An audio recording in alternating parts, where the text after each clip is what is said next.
வாழ்க வையகம், வாழ்க வையகம், வாழ்க வளமுடன். வேதாத்ரி மகரிஷி அவர்களின் நாள் ஒரு நற்சிந்தனை. நாள் பிப்ரவரி 15. தலைப்பு: வெற்றி பெற வழி.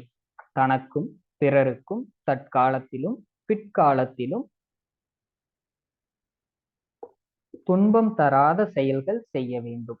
கூடுமான வரையில் பிறருக்கு உதவ வேண்டும். இதுவே வேதங்கள் மற்றும் புராணங்களின் சாரம் ஆகும். அதாவது எசன்ஸ். ஏதோ சந்தர்ப்பவசத்தால் பிறருக்கு துன்பம் வந்து விடுகிறது.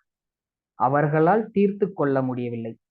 அப்போது இயன்ற வரையில் நாம் அப்படிப்பட்டவர்களின் துன்பத்தை தீர்க்கிற போதும் அதனால் நமக்கு துன்பம் வந்து விடாமல் பார்த்து கொள்ள வேண்டும்.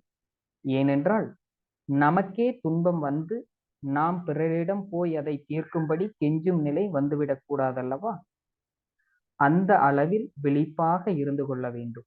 தனக்கும் துன்பம் இல்லாது பிறருக்கும் துன்பம் விளைவிக்காத வாழ்க்கையில் நமக்கு என்னென்ன தேவையோ அவை கிடைக்கும் சூழ்நிலை தானாகவே அமையும்.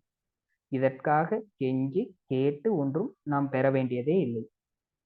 எந்த இடத்தில், எந்த காலத்திலே, எந்த நோக்கத்தோடு எந்த செயலை நீ எவ்வளவு திறமையாக செய்கிறாயோ அதற்கு தகுந்தவாறே உனக்கு விளைவும் வரும், வெற்றியும் வரும். அருட்தந்தை. வாழ்க வளமுடன்.